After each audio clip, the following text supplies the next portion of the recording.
தேசிய தின ஒத்திகை. புத்ராஜயாவில் போக்குவரத்து மாற்றங்கள், சாலைகள் மூடல் அறிவிப்பு.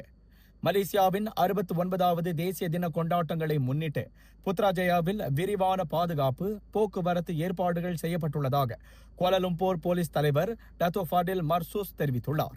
இதன் ஒரு பகுதியாக இன்று முதல் வரும் வெள்ளிக்கிழமை வரை பர்சியாரன் பர்டானா முழுமையாக மூடப்படுகிறது.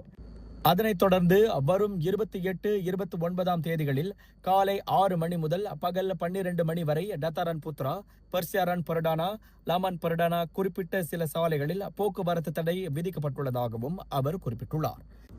மேலும் ஆகஸ்ட் 30 தேதி காலை 5 மணி முதல் மறுநாள் மாலை 6 மணி வரை கோர் தீவு பகுதியுடன் சேர்த்து முக்கிய பாலங்களான ஸ்ரீ வவாசான், ஸ்ரீ சௌஜனா, ஸ்ரீ கமிலாங், புத்ரா, ஸ்ரீ ஏசான் ஆகிய பாலங்கள் முற்றிலும் மூடப்படும்.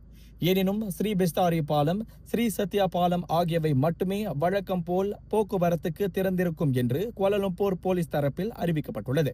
இதற்கிடையில் Lebuh Bestari, Lebuh Satya, Lebuh Saujana, Lebuh Gemilang, Lebuh Wawasan, Lebuh Santosa, Jalan Tun Hussein, Persiaran Barat, Persiaran Sultan Salahuddin Abdul Aziz Shah ஆகிய வழிகளிலும் போக்குவரத்து பாதிக்கப்பட வாய்ப்புள்ளதால் பொதுமக்கள் மாற்று வழிகளை பயன்படுத்துமாறும் பர்படனன் புத்ராஜயா வழங்கும் இலவச பேருந்து சேவைகளை பயன்படுத்திக் கொள்ளுமாறும் கோலாலம்பூர் போலீஸ் கேட்டுக்கொண்டுள்ளது.